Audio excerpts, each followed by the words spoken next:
So Zamar was formed after I graduated from college, and I started to get singing invitations, and I'm shy. So I would invite my friends to come sing background for me, and from there, it just kind of grew. I started to teach them original music, and we became an official group when we got our official name in 2009. I have a friend who was stationed in Afghanistan. He's in the military, and he was just studying Hebrew and all that kind of stuff. I think he was doing the seminary thing, and he found a word. He was like, I know you were looking for names to name your group, and you wanted to be meaningful. Yes. So he found the word Zamar, which translates sing praises in the Bible. But we wanted it to have a deeper meaning. So it does translate sing praises, and that's what we want to do. But we also want to change atmospheres. So for us, the sounds of Zamar means us changing an atmosphere or creating with our harmony or with our music a seat for the Holy Spirit to come in and sit is what we wanted to do. So that's our goal. That's our aim, to promote and spread positivity. So we wanted to be that wherever we go, when we open our mouths, we change the atmosphere. So that's why I chose the word Zamar. Come on, I'm chasing now, no matter what I have to do, 'cause I need you.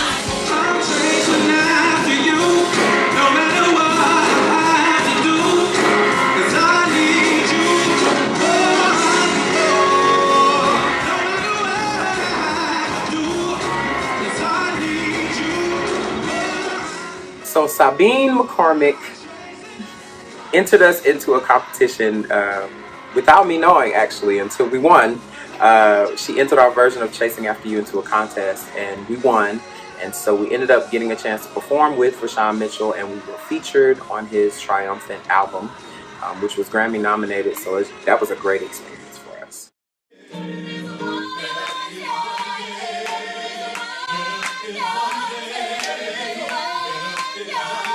Better Is One Day definitely put us on the map. That video that I thought wasn't very good, actually, ended up going viral, and choirs all over the world have covered it. Even in other languages, it's been translated and done. So that definitely helped people know who we were and what we did.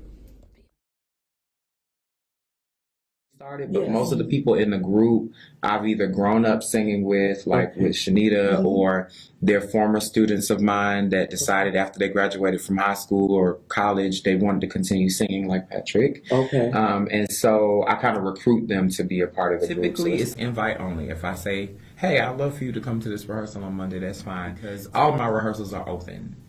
By coming to rehearsal, participating, and then after a while me saying, you know what, we have an engagement on this day, be here wearing this.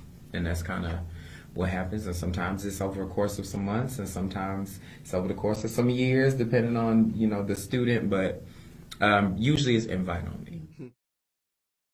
My name is Jasmine. I am super excited to be in Austin.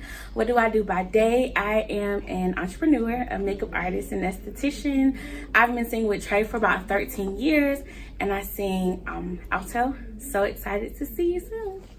What's up, everybody? Arthur here. Can't wait to see you in Austin. What do I do by day? I'm a PR professional. I worked for like 4 years at a cold pressed juice and vegan restaurant. I've been singing with Trey for about 12 years, since I was 15 years old. I'm 28 now, so a very, very long time. He taught me everything I know. Pretty much my style as my own solo recording artist kind of came from his influence, so I'm blessed to have him as a teacher for so long. Hi, I'm Rashida Williams. I am a soprano, sensational soprano.